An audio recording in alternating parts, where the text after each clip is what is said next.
Hey,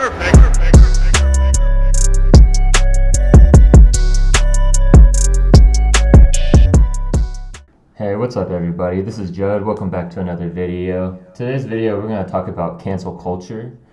And if you haven't noticed this previous month or so, I mean, you've been kind of seeing a lot of people getting canceled lately. You know, people like Brandy Love, Terry Crews, Joe Rogan, and even Jesus, dude. But my opinion on cancel culture, it's pretty stupid in my opinion.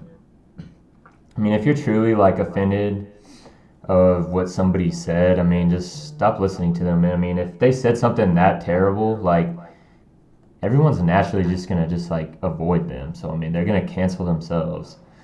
So and I hate it when people bring up like super old tweets from like 2012 or something. Like Nick Bosa, for example, he tweeted something racist back in like 2012. I mean, he was like 13 or 14 years old at the time. Like, honestly, most teenagers honestly don't think about anything. So, I mean, especially when it comes to their future. So, I just feel like it's dumb.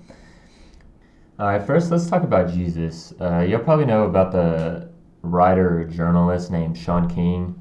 Well, he recently tweeted, "Yes, I think the statues of the white European they claim is Jesus should also come down. They are a form of white supremacy. Always have been. In the Bible, when the family of Jesus wanted to hide and blend in, guess where they went? Egypt, not Denmark. Tear them down." And the thing that's funny about this is that Sean King's actually full white, so he needs to get his Lucifer-looking ass out of here, man. Like, coming after my man Jesus. This dude needs to stop. Like, honestly, who cares what color Jesus is? Like, if you want to make him black, then make him black. Like, quit acting like white Jesus is a sign of white supremacy. So let's talk about Terry Crews next and his situation. Well, the reason why people are trying to cancel him is that he posted on Twitter saying, "Defeating white supremacy without white people creates black supremacy. Equality is the truth, like it or not. We are all in this together." Well, that tweet ended up, being like a huge controversy and getting many call-outs from like the likes of director Matthew A. Cherry, journalist Jamil Hill, which we'll discuss about her later, and actor Orlando Jones, and among like thousands of other people, man. And I mean, with Terry Crews, what he tweeted, I mean, I kind of see what he's saying, but it's kind of hard to like explain it on the way like I see it, so I'm just going to kind of leave it at that. Alright, next is Joe Rogan. Most people remember him off of like Fear Factor and commentating UFC fights. Well, Rogan has his own like YouTube channel and like podcast. Well, not too long ago, he said, "Democrats make us all morons. I can't vote for this guy," which he was referring to Joe Biden, and people were really upset about him backing up Trump. So the funny thing is that Joe Rogan's not even like a conservative. He's actually a Democrat, and he shares a lot of like viewpoints on that side of politics, but he's not like a hardcore Democrat. And honestly, I see where he's coming from, because Joe Biden says a lot of like really stupid things. Look, tomorrow's Superstar Tuesday, and I want to thank you all. I tell you what, I'm rushing ahead, aren't I? I would eliminate the capital gains tax. I would raise the capital gains tax. We choose unity over division. We choose science over fiction. We choose truth over facts. I commuted every single solitary day to Wilmington, Delaware, over 500 miles a day. 250 miles a day. There's a lot of really talented people we have out there. Kamala Harris, you got Cory Booker, you got the former mayor of Massachusetts. You got a lot of talented people. And Joe Rogan's fans honestly don't care. And this cancel culture is probably just going to make him even more popular. Alright, next we got Jamil Hill. Well, Miss Hill tried to put Dave Portnoy, the president of Barstool Sports, under fire because of racial sensitive things said towards Colin Kaepernick back in like 2015. And like, here's a short little video of what he said. Kaepernick not standing for the national anthem. This has become a huge story. So I'm going to say something that's racist. But I don't think it's racist. I don't think if you think something and don't say or act upon it, you can be called a racist. But you're saying it. But you're going to say it. I'm going to say it. When I heard this story, I didn't read it. I didn't know why I was saying there. I was like, oh, he's an ISIS guy. Like, that was my original thought. Because he kind of looks like... He is very confusing. He is very confusing, I will give you that. Throw a head wrap on this guy. Wait, you thought he was not standing for the national anthem because he wanted to, like, kill all Americans? No, Honestly, that was pretty funny in my opinion. I mean, it's a joke. Like, stop taking things so personal. Like, now Dave Portnoy isn't the type of guy that's gonna, like, bend over.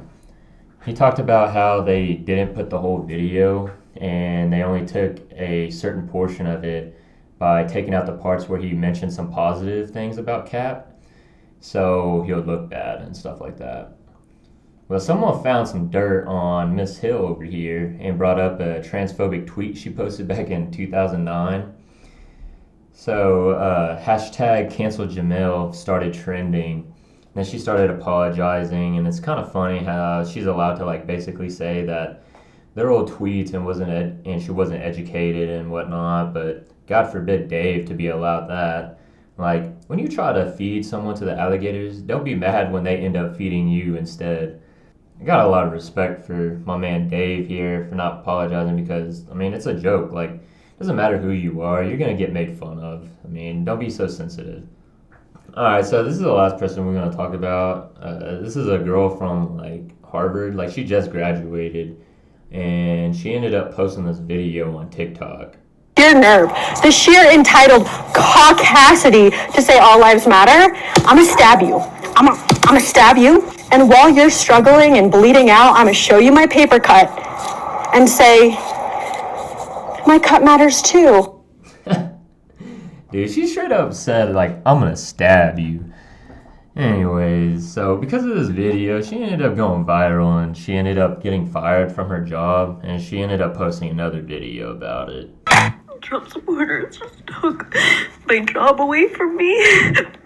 I've gotten death threats, rape threats, violent threats. It was okay, but now it doesn't make my future. My future's entirely compromised because Trump supporters have decided to come for my life. God, this sucks. You guys suck. She really gonna blame Donald Trump supporters? Like, come on now. You posted a video saying, I'm gonna stab you. Like, I honestly didn't care because I know it was more like one of those edgy jokes, but people have definitely gotten in trouble for less. And she's not even, like, she was never an employee to begin with this organization. Like, she was scheduled to join this company at the end of summer for an internship, but they ended up telling her that she couldn't do her internship because she broke their policy about encouraging violence and stuff like that. So, man. And another crazy thing is that people seriously made a GoFundMe for her because they felt bad or whatever. Like, really now? Man, it must be easy being a girl these days. Like, all I gotta do is just cry about Trump supporters ruining my life and whatever, even though, like, I was the one at fault. Like, I'm gonna become a trans, bro. I just don't get it, man. Like, if I find out who made this GoFundMe, I'm gonna stab him. Alright, before we end this video, here's a clip of the week. This is fun.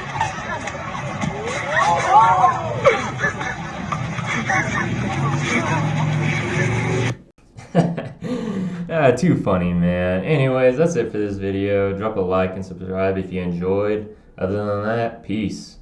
Perfect.